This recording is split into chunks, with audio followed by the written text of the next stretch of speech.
Hello everyone, in this video I'm going to show you how to use Chroma key in CapCut PC. So you can use the Chroma key for remove the green screen or just like remove the background video or background photo.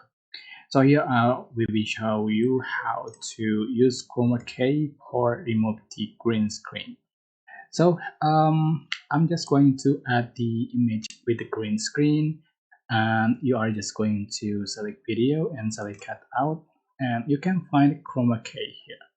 So just turn on and select color picker, and you are just going to select green color and adjust for the string and then shadow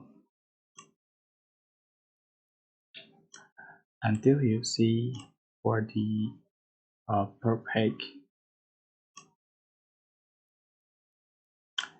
So this is to use the chroma key for remove the green screen. You can also use the chroma key for remove the video background or image or photos background. Okay, that's how to use chroma key in CapCut PC. I hope this tutorial was helpful for you. Don't forget to click like, comment, share, and also subscribe. Thank you so much for watching.